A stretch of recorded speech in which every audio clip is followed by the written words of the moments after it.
Susan Munoz. Closer? This better? Yes. Okay. My issue, Mr. Hamadeh, is Congress needs to do its job. You know, provide oversight for the executive branch. That's the primary function of what Congress is to be doing. I see none of that.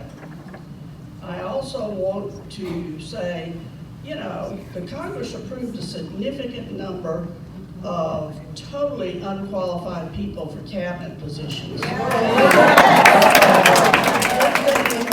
When you did this, we've never seen such an unqualified bunch of people in all the years I've lived. Congress is also abdicating their responsibility for program oversight. They're allowing the executive branch to decimate critical programs. Why did you let this happen? And what are you planning to do about it?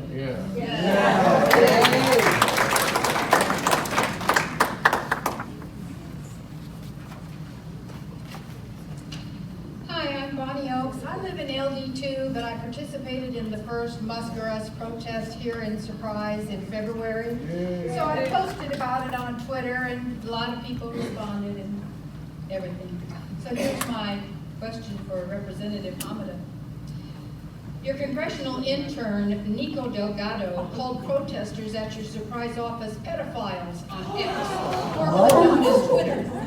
Fake elector Tyler Bowyer was also on the tweet thread dated March 12, 2025. Do you approve of your office staff calling Arizona voter protesters pedophiles? Does Nico Delgado know the meaning of that word?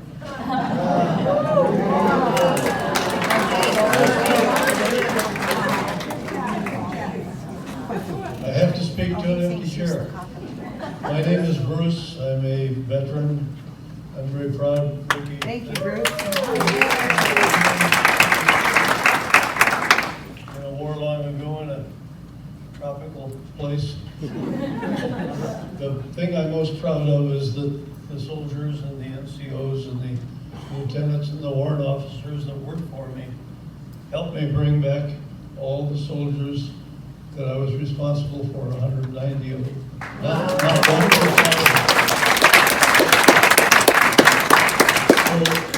I would ask this gentleman that represents this district, if he were here, and hear my words.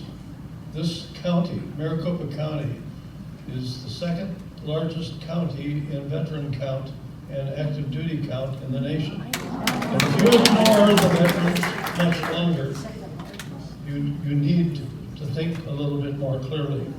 I stand with Ukraine.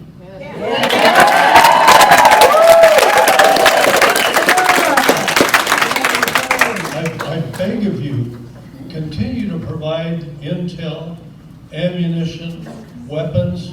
You don't have to send troops, but support diplomatically and militarily with supplies, at least the cause in the Ukraine. Secondly, on behalf of the veterans that care to join me, support NATO. Will you please give your support to the strongest organization that most of us that are alive in this room today have kept us major war free for 80 years. Finally, at the risk of the second bell, get rid of Elon Musk and his grandstanding.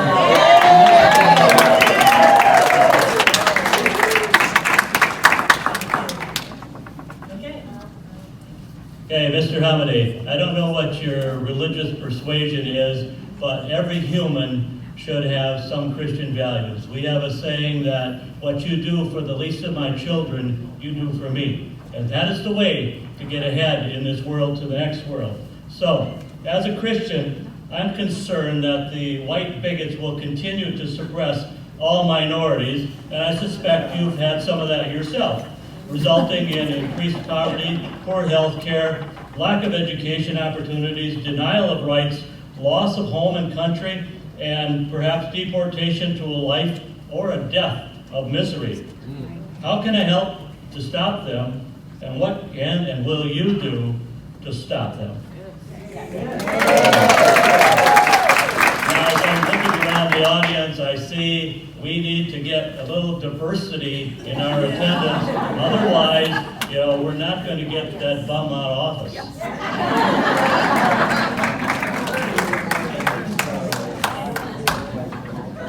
Hello, Congressman. My name is George French, and I live in Peoria. And I want to say something to you. I saw a sign this morning, and I think you and your boss, Don, ought to know about this. Our American veterans are not suckers and losers. You are. I want to talk a bit about Medicaid. I have a grandson. Jackson is an adult now, and he's autistic. And being autistic and being an adult, he's no longer the cute little autistic boy. He's a man out there trying to earn a living, doing the best he can. And he doesn't make a lot of money, so he uses Medicaid for his medical insurance. And you know what?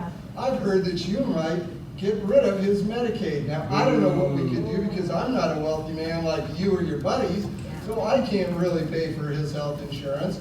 I'm begging you to do what you can to stop this foolishness and keep Medicaid funded for all those who need it. Thank you very much, sir.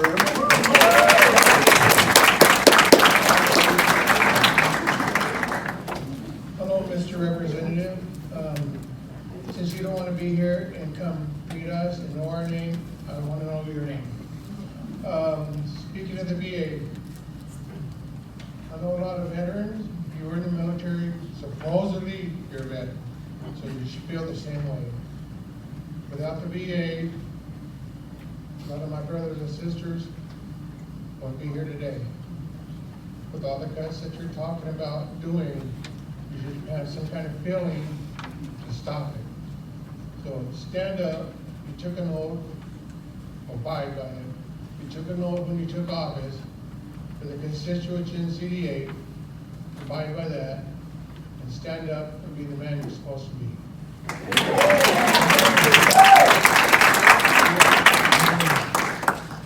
My name is Erin Haley.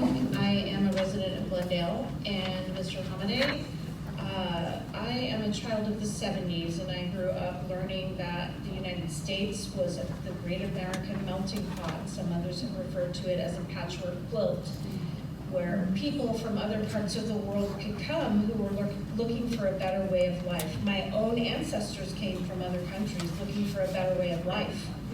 And now there are people that really you, because you're doing nothing to stop it. You are sending people to detention and out of this country illegally. They are here legally, they are legal residents, and they are allowed to protest, they are allowed to say what they want to say, and you do not have the right to deport these people. That's all I have to say. Hi there, my name is Carol Swift, and I passionately agree with everything everyone has said. And I'm so glad we have this opportunity at this town hall to share our concerns, and we have like-minded people to support us, so I sure appreciate that. My comment and question aligns with Bruce. I'm concerned about the current administration's lack of support for the Ukrainian people. His country was attacked and invaded by Russia. Ukraine is a democracy that the U.S. should support. Who then will stop Russia from further aggression to the West? What voice will you take to support this democracy and not allow Trump's adoration of Putin and other authoritarian leaders to become our new affiliation as he turns his back on our longtime partners, NATO? And I'm really concerned as a grandmother. I have a grandson who's 14. Is it Article 5 of NATO that if a country falls, then we go and support that country through NATO? Ukraine is fighting. We don't have bodies on the ground, but we're providing the need they have for ammunition and all of that, what Bruce was talking about. But if they fall, then we need to support those NATO countries, because you know Putin isn't going to stop at Ukraine. So I'm worried about my grandson having to show up in uniform support in those countries. So that's why I'm concerned about this, and I hope you have the backbone to stand up for what you should be doing. And I just want to say, make America sane again. Thank you.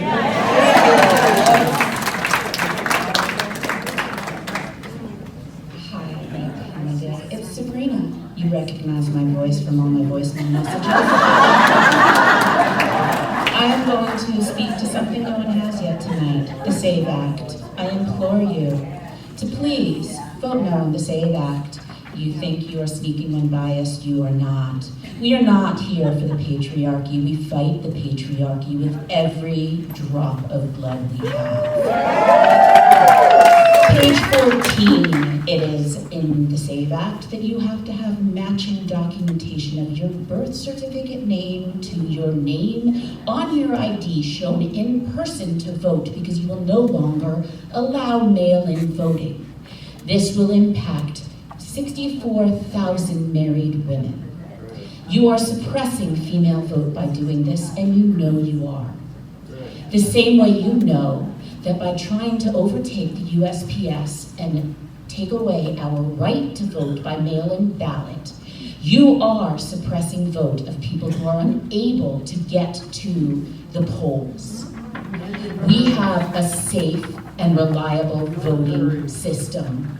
You are undermining it in every way you can, and we will not stand by it. And I will end, not with telling you to grow a pair as I have already, but I will end by repeating, I will do everything in my power to see that you do not get reelected. That's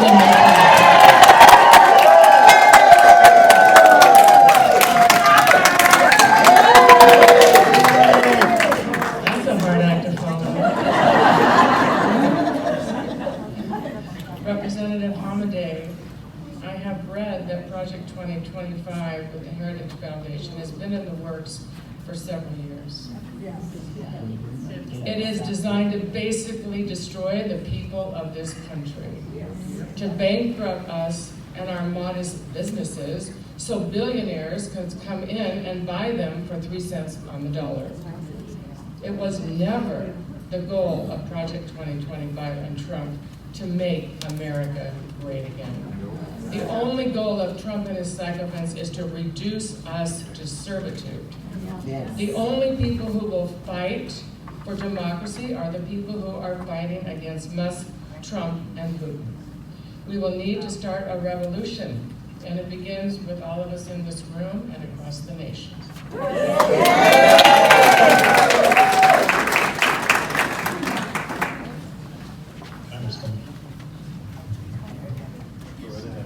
Congressman Hamadeh, would you demand Elon Musk stop providing Starlink access to Russia? Yes. Stop killing Ukrainians. Yes. When the Ukrainians tried to take back Crimea, you stopped access to Starlink and let the Russians still have it. I know more about this than I'm letting on. In round numbers, new subject, 30,000 immigrants have been deported, about 40,000 are in detention. Meanwhile, 100,000 American workers have been terminated. Another 70,000 in the Veterans Administration are expecting to be terminated. I think the numbers are in the wrong order. I was in the Tonto National Forest last Monday by request. The 2 million acres northeast of Phoenix, the supervisor's office is closed. We got badged in. We're doing water research because we're in the middle of a drought. 25 of the 250 Tonto employees have already been let go in the February 14th Valentine's Day massacre. The supervisor's office is closed. We got badged in. There is now one remaining geologist on the entire forest. And if you've heard about Oak Flats and other stuff, that's just one of her duties. We are tracking water movement in the aquifers, and we're in a drought. I'll stop. My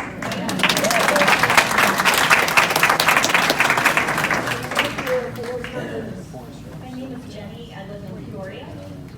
Can you hear me? My name is Jenny. I live in Peoria. Okay. 50+ U.S. national park workers in Arizona have been fired for so-called cost savings. In 2023, tourists visiting Arizona's national parks brought in $1.2 billion to our state's economy, with a cumulative economic impact of $1.88 billion. There is no valid justification for cuts to workers or this agency. I have lived in Arizona my entire life. I'm an avid hiker and love hiking in the Grand Canyon. I have interacted with rangers and service workers who love their jobs. They are devastated. They're so helpful. They save lives out there. They have been working on skeleton crew for years. They deserve better, and so do we. I want national parks protected, not privatized.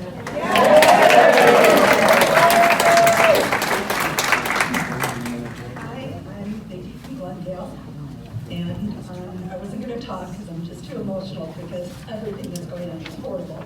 But I have one question for you. As a child of undocumented immigrants, I'm sorry, I can't even read.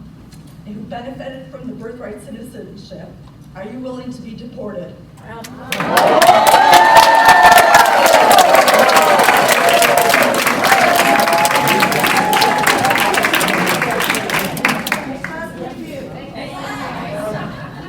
Representative Hamadeh. My name is Molly Mandel, and I am a citizen of Arizona and a constituent in CD-8. My question to you is, why is this administration trying to destroy DEI programs?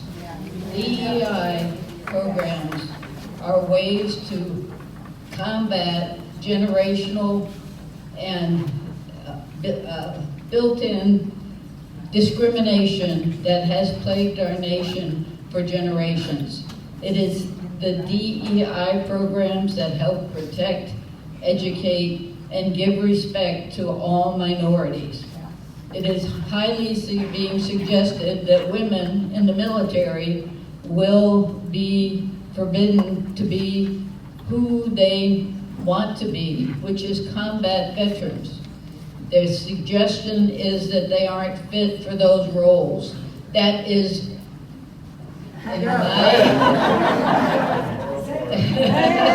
that is BS.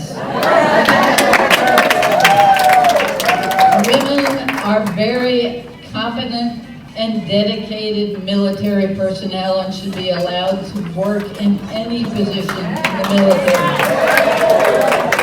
I also am appalled at the fact that transgendered people are being vilified and scapegoated because of bigotry and disrespect, that every person has a right to be who they are.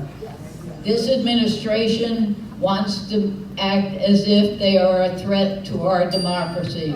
They are just people trying to be who they are. Stop the attack on transgender, Black, gay, and Hispanic minorities and disabled.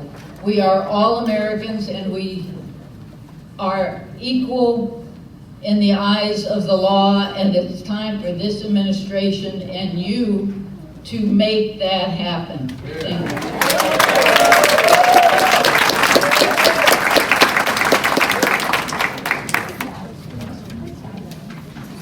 Is there anyone else who'd like to come up and make one more comment? Even if you've already made one? Yeah, we have time for a few more, so maybe someone said something that you wouldn't mind following up on, that'd be fine. So we have a few minutes if a handful more want to come on up.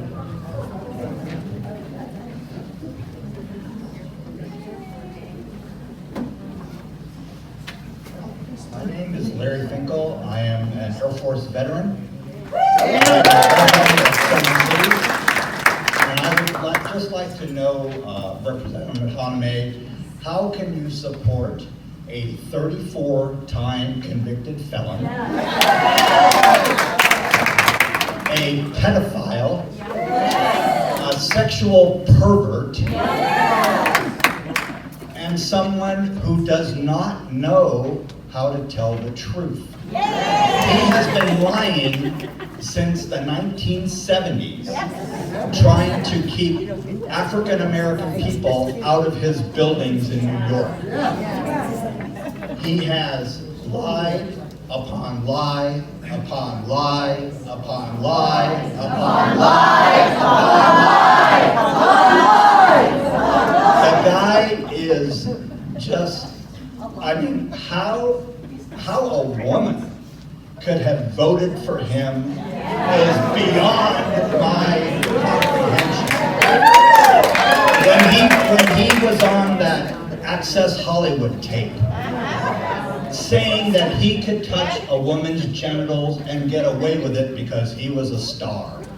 How he supported going backstage in the pageants that he supported, saying that he just wanted to go back there and see these 13 and 14-year-old girls naked. You know, it's appalling. It is absolutely appalling.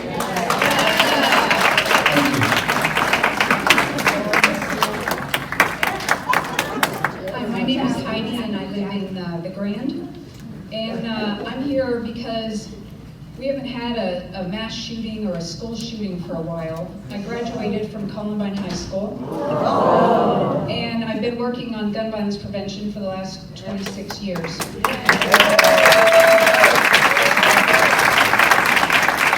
And so because there hasn't been a mass shooting in a white space for a while, my question is now the time when we can talk about it?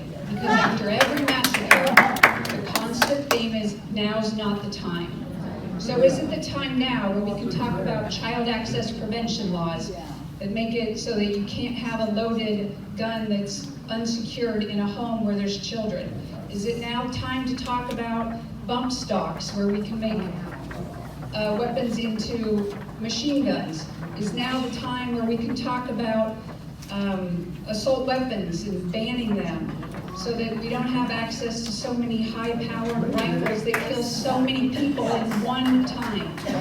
So that's my question to you, and like everybody else, just do your effing job.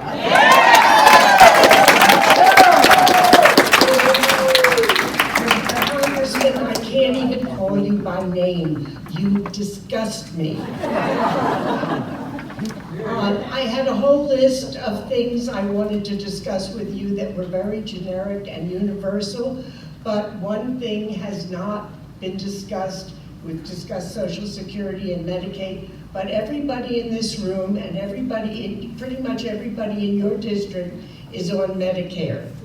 Almost? Yes. Okay, well, in 1987, a drunk driver T-boned me, and I had to spend 7.5 years working my way back from paralyzed and bleeding to death. Okay, and the car I was in was part of the profits of the first year of my consulting business, which I had to sell from intensive care. Okay, so retirement started early for me, but for the years that I worked into my mid-40s, I contributed to Social Security and Medicare, as did everybody here, and most of your constituents. Okay, now, 38 years later, I needed a neck surgery 2 years ago to prevent my ending up being paralyzed because of damage done in that car accident. Now I need a second one. And I'm seeing the surgeon on Thursday for the second one. And I'm wondering whether Medicare will be around to pay for it. Thursday is the 26th-month anniversary of the first surgery, and now discussing a second one, I'm still recovering from the first one.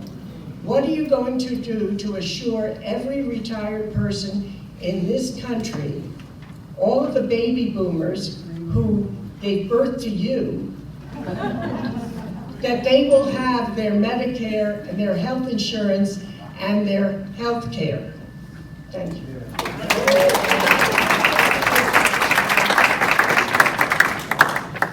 Hi, I know I already spoke. Thank you so much for letting me give you the second question as well. Appreciate you being here as well. I just wanted to share a story. My wife works works at a local food bank, just so you know what's happening in your congressional district. They provide food for people in need. Most of them are homeless. And she had a gal that she was helping. And I just want you to know these are the type of people in your district, and this is what's happening to them. So she had a lady that she was trying to help get Social Security benefits, the claim filed. And so they were on hold for 2 hours. And then when they got on the call and gave all their information, they were told that she would receive a decision in 1 to 2 years. So understandably, she was upset and ended the call and bust out crying and said, I don't know if I'll be alive in 2 years, I might as well just kill myself because it'll be easier. So I just want you to know, under the decisions that you are supporting and the decisions that you're making, people are going to die, people have died, and that blood is on your hands.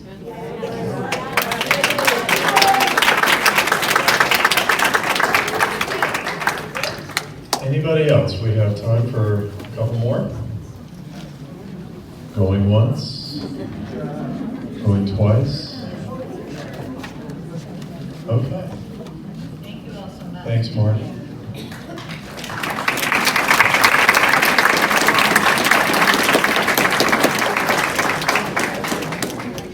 Thank you, Linda, for running the timer over there. You were great. Let's give Linda a hand. It was such a peaceful timer.